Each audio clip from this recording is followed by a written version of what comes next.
Por la prensa libre y el derecho que todos ustedes tienen a la verdad, Yo Soy la Red Independiente presenta Noticias 1 con María Fernanda Navia y Mauricio Posada. Bienvenidos a las mejores noticias del fin de semana. Queridos miembros de la Red Independiente, buenas noches. En el pasado mes de agosto entregamos a cientos de ustedes el maravilloso morral de Noticias 1 que tiene portadocumentos, salida especial para audífonos, puerto USB macho y hembra y candado inteligente. Por eso hemos fabricado muchísimos más para que en este mes de septiembre hagan sus donaciones en baki.co/la Red Independiente por 150,000 pesos y en muy pocos días lo tengan en sus casas. También pueden obtener el combo de la sombrilla de la Independencia y el nuevo morral por donaciones de 200,000 pesos. Su apoyo es fundamental para continuar con nuestro trabajo investigativo independiente. Muchas gracias. Comenzamos. En medio de la conmoción social que produjo en el país el asesinato de 7 policías, entre ellos unos auxiliares que apenas acababan de salir de la adolescencia, el presidente Petro, que se trasladó al Huila desde ayer, señaló a los primeros sospechosos de cometer el atentado. Juan Fernando Barona. María Fernanda, el presidente indicó que en esa región aparecen miembros de 2 disidencias de las antiguas FARC y dio la orden de retirar de las zonas conflictivas a los jóvenes que prestan servicio militar obligatorio. Tras el ataque a una patrulla de la policía en zona rural de Neiva, Huila, ayer a las 2 de la tarde y en la que fueron asesinados 7 uniformados, entre ellos 3 auxiliares que llevaban tan solo 3 meses en la institución, el presidente Gustavo Petro organizó un consejo de seguridad, impartió órdenes de control público y se trasladó al lugar del ataque para hablar con la comunidad y realizar un sobrevuelo. Luego del recorrido, el mandatario dio unas declaraciones en las que dio detalles de la masacre y dijo que aunque no está oficialmente confirmado, los autores del crimen serían disidentes de las FARC. Se habla de Dagoberto Ramos, instalada más en el Cauca, en tierra adentro, o de Ismael Ruiz, que es el nombre que le dan a una organización también de la FARC cercana a este territorio. El presidente estuvo acompañado por los ministros de Defensa, Iván Velázquez, y del Interior, Alfonso Prada. Como entre las víctimas hubo 3 auxiliares que solo llevaban algunas semanas en la institución, le dio una orden al comandante de la policía, Henry Sanabria, de retirar de las zonas rojas del país a los jóvenes que prestan servicio militar obligatorio. No puede haber más auxiliares de policía en las zonas que denominamos de conflicto. Que cuidar esa primera juventud de 18 a 20 años, que equivale más o menos lo mismo que el servicio militar obligatorio en el caso de las Fuerzas Armadas.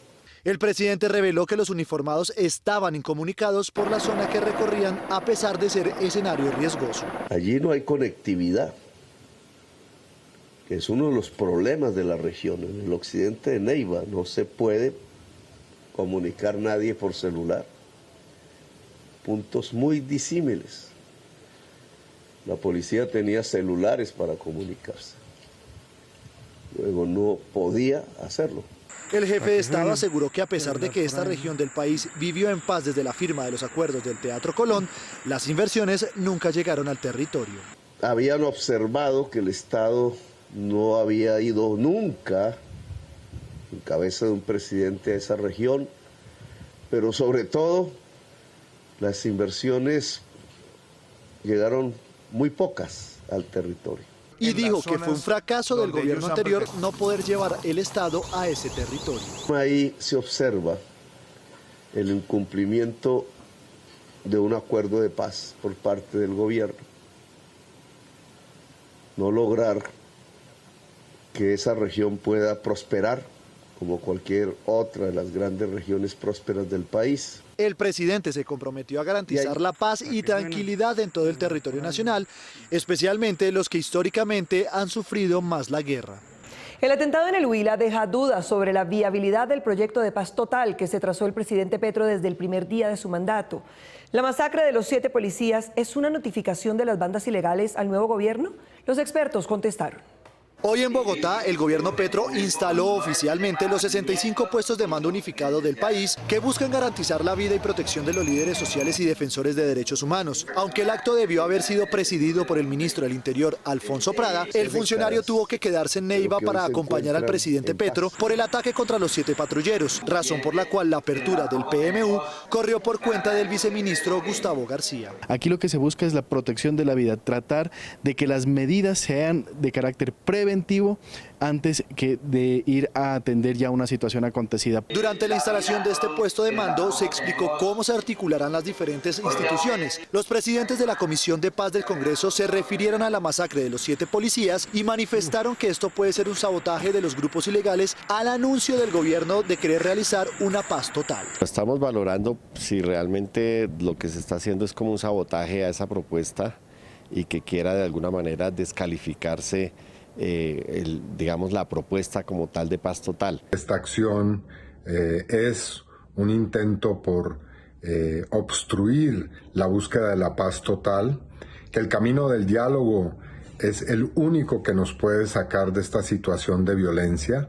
La delegada para Colombia de la Oficina de Derechos Humanos de la ONU, Juliette de Rivero, aseguró que es importante que el gobierno instale estos puestos de mando unificado en todo el territorio nacional para buscar evitar las masacres. Sin embargo, le pidió al presidente Petro que convoque de urgencia la Comisión Nacional de Garantías de Seguridad. Quisiéramos pedirle al presidente que impulse la Comisión Nacional de Garantías de Seguridad para empezar la elaboración de la política de desmantelamiento de estos grupos. La alcaldesa de Santander de Quilichao, Cauca, Lucia Amparo Guzmán, municipio en donde fueron asesinadas 3 personas hoy, solicitó a los grupos armados ilegales que cesen sus acciones criminales. Creemos que este recrudecimiento de la violencia, no solamente en el norte del Cauca, en el Cauca y en Colombia, es también un llamado urgente a los actores armados ilegales y a quienes hoy delinquen para que juntos construyamos un nuevo camino y la vida se respete. Los 65 puestos de mando unificados estarán integrados por las autoridades regionales y locales de cada departamento y contarán con la presencia de organizaciones internacionales y nacionales, así como por representantes de los líderes sociales.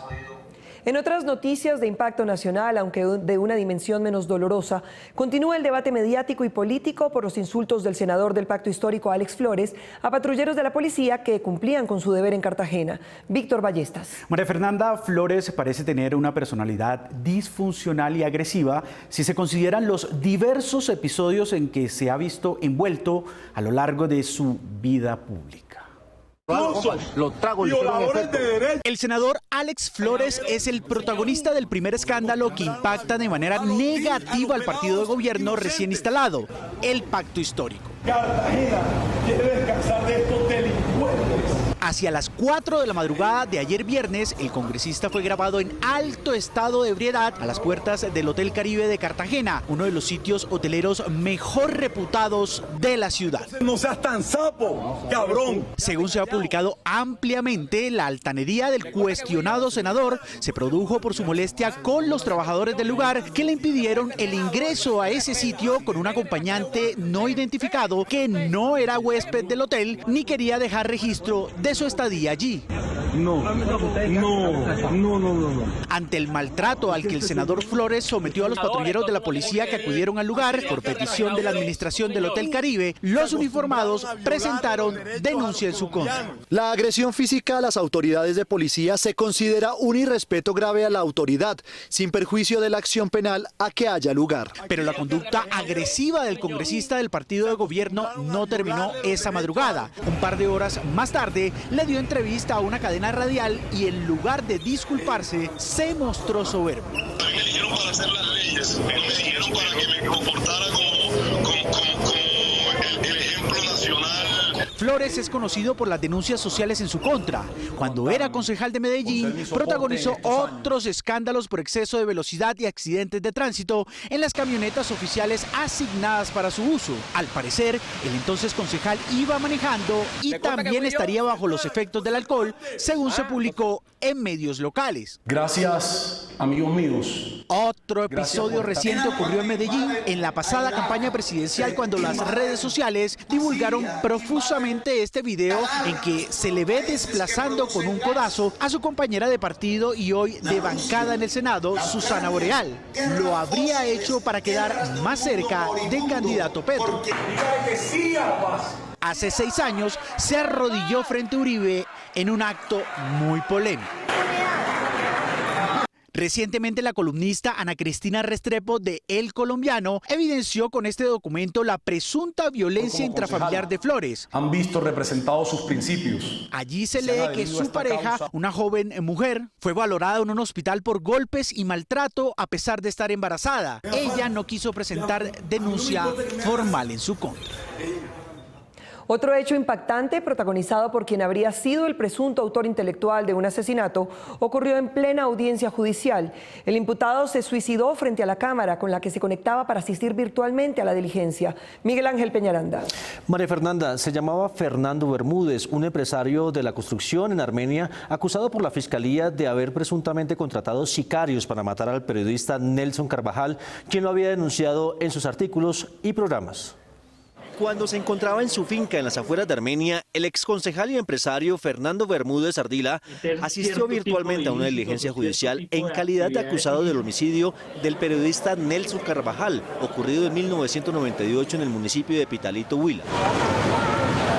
De acuerdo con las versiones de los asistentes de la audiencia, en la tarde de ayer, minutos después de que el juez instalara la diligencia, Bermúdez Ardila se levantó y se disparó con su arma de fuego. Impactado y lo desconcertado que estaba con esa actitud del señor juez, no se le dio el uso de la palabra y sacó un arma y estando delante de todos nosotros a través de los medios virtuales, pues se quitó la vida. Bermúdez Ardila era un próspero empresario de la construcción en la década de los 90 y adelantó proyectos de vivienda en Pitalito. Según las investigaciones, el periodista Nelson Carvajal hizo denuncias de un proyecto que no tenía condiciones de seguridad para vivienda y porque habría dineros provenientes del narcotráfico. En abril del 98 el periodista fue asesinado por sicarios y, de acuerdo con las investigaciones, 2 hombres fueron acusados de ser los autores materiales y Bermúdez Ardila habría sido el autor intelectual. Hacen una selección. No obstante, 3 años después, Bermúdez Ardila y los otros 2 hombres implicados en el asesinato del periodista fueron absueltos por estos hechos. El caso fue estudiado por la Corte Interamericana de Derechos Humanos y en 2018 condenó al Estado colombiano. Nelson Carvajal informaba y denunciaba asuntos de interés local, particularmente vinculadas con irregularidades en la administración de fondos públicos, hechos de corrupción y lavado de dinero proveniente del narcotráfico de la zona y en el departamento del Huila en general. Pido perdón por las violaciones a los derechos humanos de los que fueron víctimas Nelson Carvajal y sus familiares. La Corte Suprema colombiana lo avaló. El testimonio de Pablo Emilio Bonilla, desmovilizado del Bloque Sur frente 13 de las FARC, quien especialmente en declaración del 11 de octubre de 2006 aseguró que el absuelto Fernando Bermúdez participó como determinador en el homicidio del educador y periodista aportando dineros para su material ejecución. La reapertura del caso se dio en marzo de este año y los implicados fueron citados nuevamente a responder por el asesinato del periodista Ardila por un juez penal especializado de Pitalito, Huila. La discusión en el Congreso sobre el proyecto de reforma tributaria del gobierno es de tal intensidad y variedad de conceptos que aún se desconoce cuáles textos se salvarán de aquellos que se encuentran en la propuesta original. Juliana Ramírez. María Fernanda, no solo los congresistas están debatiendo el proyecto, han intervenido académicos, gremios, miembros de centros económicos de pensamiento y hasta ex viceministros de Hacienda que parecen actuar como lobistas. El esfuerzo de los gremios está concentrado en convencer al gobierno sin ningún éxito hasta el momento de que baje el monto de 25 billones de la reforma tributaria al menos a la mitad. Entre congresistas, academias, centros de pensamiento y exfuncionarios de Hacienda que parecen actuar como lobistas, cada dirigente gremial expuso sus peticiones y consecuencias de su sector para no perder sus beneficios tributarios. ¿Por qué no se genera un incentivo que sea que quienes hagan inversión en la producción agropecuaria del país tengan un impuesto de renta del 15%? Teniendo en cuenta el principio de progresividad, para renta nosotros estamos solicitando para la micro y pequeña un 20% y para la mediana empresa un 25%. El sector industrial y las aseguradoras mostraron preocupación por los cambios en ganancias ocasionales y en dividendos. Grabar los dividendos es grabar la inversión. No vemos y no existe ningún país en el cual la estrategia realmente de aumentar la inversión sea aumentar los dividendos. Es un error muy grande porque eso produce realmente, no que las compañías se vayan porque no se van, pero no crecen. Quienes reciben un seguro de vida quedarían grabados con la norma de la ganancia ocasional. Creemos que esa norma es injusta. Mientras los banqueros solicitaron que su sobretasa sea transitoria. Si se vuelve permanente, pues puede afectar, por ejemplo, temas como costo del crédito, como puede afectar también temas como el de accesos y las inversiones que estamos haciendo en digitalización. Los comerciantes expusieron que es un error quitar los días sin IVA, mientras los constructores piden que se les deje sus exenciones. Los días sin IVA le causan un gran beneficio a la economía. Es falso que solamente beneficia a personas de estratos altos. Hemos propuesto que se transformen hacia días sin IVA que solamente se apliquen a productos de fabricación nacional. Se deroga uno de los elementos que permiten construir la vivienda social. Lo que pretendemos o lo que estamos solicitando es que se vuelva a incorporar este instrumento, es una exención. Es la primera vez que la Central Unitaria de Trabajo CUT respalda una reforma tributaria. Y es que esta reforma sí atiende el criterio constitucional de que los impuestos deben ser progresivos, es decir, el que más tiene, más paga. Según FEDesarrollo, con la nueva tributaria, la tarifa efectiva de las empresas pequeñas podría subir 10 puntos porcentuales, para las medianas 16 puntos y para las grandes empresas 19 puntos porcentuales. Esta semana hubo audiencia en la JEP para escuchar al general en retiro Iván Ramírez, quien comparece ante magistrados de esa jurisdicción por su presunta culpa en el exterminio de la Unión Patriótica, partido de izquierda que fue eliminado del mapa político y físico de Colombia cuando fueron asesinados más de 5.000 de sus miembros. El general en retiro Iván Ramírez Quintero, el más alto oficial de la inteligencia y contrainteligencia del país en su momento, le negó a la JEP que hubiera ordenado asesinar a los miembros del partido de izquierda Unión Patriótica, cuyo exterminio entre 1985 y 2016 dejó 5.195 muertos y desaparecidos a manos de grupos paramilitares. Es por eso, señores, que deben ser ustedes un ejemplo. Durante la audiencia, el magistrado Gustavo Salazar de la Sala de Reconocimiento y Verdad, que procesa este caso, expuso con cifras el aumento de crímenes de lesa humanidad en la etapa en que el general Iván Ramírez era comandante de la Primera División del Ejército. ¿No cree usted, señor Ramírez Quintero, que hubo una enorme deficiencia por parte de la Primera División en garantizar los derechos de los miembros de un partido político como la Unión Patriótica? Porque Iván Ramírez ha llegado de comandante de la división, esa situación se hubiera presentado. Aunque el magistrado Salazar también demostró que las cifras de hechos violentos contra la UP bajaron notoriamente cuando Ramírez se retiró de la Primera División en 1998, el general continuó negando su responsabilidad. Si yo alguna vez le ordené a un comandante de brigada, a uno de mis 37.000 hombres que me lo dijera, que apoyara las autodefensas. Nunca. Y me atrevo a retar de esa forma que me lo diga. El magistrado también demostró que 27 reconocidos paramilitares del Clan Castaño fungieron como representantes o miembros de las Convivir, grupos legales en la misma época. Estos terminaron actuando de la mano de los paramilitares en donde tenía jurisdicción la Primera División del Ejército. ¿Cómo es posible que tantos, absolutamente tantos paramilitares de una tradición tan larga organicen las Convivir y operen a sus anchas en la jurisdicción de la Primera División? El general Iván Ramírez podría ser expulsado de la JEP por negarse a reconocer la verdad de la guerra que consta en numerosos documentos y otros medios de prueba de esa nefasta época de la historia de Colombia. A pesar de que hay señales de advertencia para evitar endeudarse en estos momentos, los colombianos siguen comprando con base en dineros futuros. Consejos para no llegar al tope. Según la Superintendencia Financiera, en el primer semestre de 2022 hubo 6.667 millones de operaciones bancarias, lo que representó un aumento del 7% con respecto al mismo periodo del año anterior. Significa que, pese al dólar alto, la subida de tasas y el incremento a 35,25% de la tasa de usura, la gente sigue endeudándose e invirtiendo. Está bien desarrollar este tipo de actividades, pero con precaución. Algunos consejos para no excederse. Primero, si ve debe sí o sí endeudarse, procura hacerlo a corto plazo para que no sume muchos intereses. Segundo, no utilice sus tarjetas de crédito para consumos básicos como alimentos o servicios públicos. Tercero, ahorre. En los meses que faltan para terminar el año hay muchos gastos, no solo por la declaración de renta, sino también por eventos como Amor y Amistad, Halloween, Navidad y vacaciones. Cuarto, debido al incremento de la usura, las libranzas, como se llaman los descuentos en el salario para pago de créditos y que no están atadas a la usura, son una buena opción. Quinto, procura hacer compras de cartera con entidades financieras para que una todas sus deudas en una sola bolsa. Las mediciones económicas guían los mercados y el consumo de carne de pollo muestra el estado de los famélicos bolsillos colombianos, lo que indican los indicadores. El precio promedio del pollo asado en los restaurantes de 7 ciudades del país fue comparado por el diario La República. El más caro se vende en Medellín a 38.133. Le sigue Cúcuta, en donde vale 33.966 pesos. Cartagena, Villavicencio, Tunja, Cali y la ciudad más barata para comer ave es Bogotá. Esto indica que por caro que sea el pollo asado, es más económico que comer mojarra en Cartagena. Esto es lo que indican los indicadores. Este fin de semana ocurrirán hechos políticos decisivos para la suerte de Latinoamérica.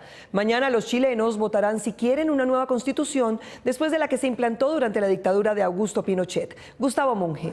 María Fernanda, aunque Chile ha votado, como Colombia, por el cambio de rumbo en la conducción política de ese país, la votación de mañana se da en medio del desencanto de una parte de la población con el gobierno Boris.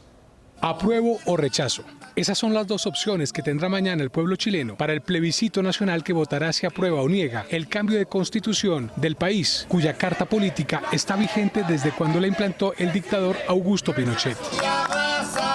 Que gane la nueva constitución, porque la que era de la dictadura. Según cálculo de la prensa, cerca de 10 millones de chilenos irán a las urnas mañana en medio de una intensa polarización. Independiente de la opción que gane, el desafío es grande porque está polarizado el sistema.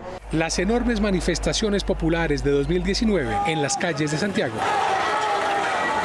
derivaron en los profundos cambios que se han sucedido en ese país por las desigualdades sociales que provocaron protestas sin antecedentes en una nación de tradición pacífica. La elección del presidente Gabriel Boric, quien promueve el cambio de constitución, es atribuida al deseo de transformación de modelos políticos y económicos. Es un proyecto que apunta al buen vivir. Sin embargo, Chile decidirá este domingo si cambia su carta política en medio del deseo de modificar sus estructuras y el desencanto por el desempeño de Boric. En el pasado mes de agosto entregamos a cientos de ustedes el maravilloso morral de Noticias 1, que tiene portadocumentos, salida especial para audífonos, puerto USB macho y hembra y candado inteligente. Por eso, hemos fabricado muchísimos más para que en este mes de septiembre hagan sus donaciones en baki.co/la red independiente por 150.000 pesos y en muy pocos días los tengan en sus casas. También pueden obtener el combo de la sombrilla de la independencia y el nuevo morral por donaciones de 200.000 pesos. Su apoyo es fundamental para continuar con nuestro trabajo investigativo independiente. Muchas gracias. Qatar, pese a sus leyes, permitirá a los aficionados con entrada comprar cerveza en los partidos de fútbol de la Copa del Mundo, 3 horas antes del inicio y 1 hora después del pitazo final, pero no durante el compromiso. Según fuentes cercanas a la organización, el sponsor cervecero de FIFA servirá dentro del perímetro que rodea cada estadio, solo a los que tienen su entrada, más no en las tribunas ni en el interior del escenario. El Mundial de este año es el primero que se celebra en un país musulmán, con estrictos controles sobre el alcohol. Este es Noticias 1, la red independiente. El esperado lanzamiento del cohete Artemis 1 fue aplazado otra vez por la NASA cuando el mundo entero estaba pendiente de este acontecimiento. Los sistemas tecnológicos de precisión absoluta anunciaron una fuga. Por segunda vez en 5 días, la Administración Nacional de Aeronáutica y Espacio, NASA, detuvo hoy el lanzamiento al espacio del cohete gigante Artemis 1, esta vez acusando una fuga en las mangueras que suministran el combustible de la nave. Este lanzamiento ya había sido suspendido el pasado lunes por fallas en el motor. El Artemis 1 es denominado por la NASA como un vehículo de elevación pesada con una potencia jamás vista en el espacio y tiene como fin dos importantes tareas. Una es estación orbital y una base lunar que permita el viaje de humanos a Marte en 2030. Pero el descontento por este segundo intento fallido no solo fue de los ingenieros de la NASA, que llevan años buscando reanudar la exploración del satélite con astronautas, sino la de muchos espectadores y aficionados que se acercaron hasta la plataforma de lanzamiento para ver el despegue. You know, I've been a space fan since I was a little kid, loved NASA, loved anything about space, and this is the first chance I've ever had to come down and actually see a launch. So last night, we decided to come down. We bought tickets and flew on down. Ahora, el lanzamiento de este cohete sin tripulación alrededor de la Luna y de regreso a la Tierra tendrá que esperar unos días más. Uno de los eventos más importantes de Sudamérica en materia de avances tecnológicos tuvo lugar esta semana en Cartagena. Handicom contó con una asistencia multitudinaria. Ayer concluyó la versión 37 de Handicom, el congreso más importante de Latinoamérica en negocios tecnológicos. Y uno de los ejes que sobreviven. Handicom se realizó en Cartagena de Indias con la asistencia de 5.000 personas, más de 120 conferencistas y 140 empresas. El presidente Gustavo Petro y los miembros de la Comisión Sexta de la Cámara de Representantes se hicieron presentes en representación del Estado colombiano. Colombia se quedó anclado en ese tipo de estructura, de mentalidad. En los temas más relevantes del Congreso se encuentran ciberseguridad, la tecnología, los nuevos negocios digitales, el 5G, entre otras. El año entrante, el evento se realizará en México en el primer semestre y en Cartagena en el segundo. La época del colegio suele recordarse como una de las mejores de la vida, pero el primer día de jardín infantil o en la escuela puede ser aterrador para los niños si no se les prepara adecuadamente. Actividades que parecen corrientes no siempre son fáciles de desarrollar, sobre todo cuando quienes las van a emprender se sienten inseguros. Esto sucede con los niños al inicio de su vida escolar. El primer día de colegio o de jardín infantil puede asustar mucho a los pequeños porque no están acostumbrados a estar por fuera de su entorno familiar. Por eso es importante transmitirles confianza. No va a tener su atención centrada en lo que queremos que esté, el aprendizaje y el relacionamiento, sino va a tener un estrés que de pronto sea un obstáculo para sus procesos de aprendizaje. Al niño lo tranquiliza saber que va al colegio a estudiar, pero que en esas horas de aprendizaje podrá hacer amigos, aprender deportes, aficionarse a actividades desconocidas, como por ejemplo la música, el teatro y las otras artes. Como seres humanos no todos aprendemos de la misma manera y es muy importante que haya una gama o una variedad de posibilidades de aprendizaje que se acomoden a cada individuo. Los profesores de los nuevos alumnos también tienen cuota de responsabilidad. La exigencia académica es sana, pero en su justa medida y mediante una comunicación adecuada. ¿Cuáles son las metodologías? ¿Cómo se trabaja? ¿Qué personal está a cargo de enseñarle a los niños o a los estudiantes?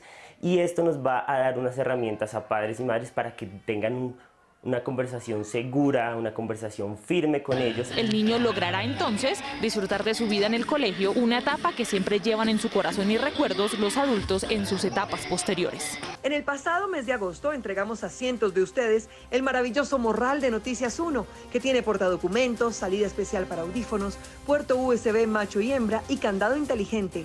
Por eso hemos fabricado muchísimos más para que en este mes de septiembre hagan sus donaciones en baki.co/la red independiente por 150,000 pesos y en muy pocos días los tengan en sus casas. También pueden obtener el combo de la sombrilla de la independencia y el nuevo morral por donaciones de 200,000 pesos. Su apoyo es fundamental para continuar con nuestro trabajo investigativo independiente. Muchas gracias. La colombiana Katherine Galeano obtuvo el premio a la mejor bailarina de danza árabe. Su triunfo es más meritorio porque el concurso tuvo lugar en El Cairo, Egipto. Esto no es cualquier cosa.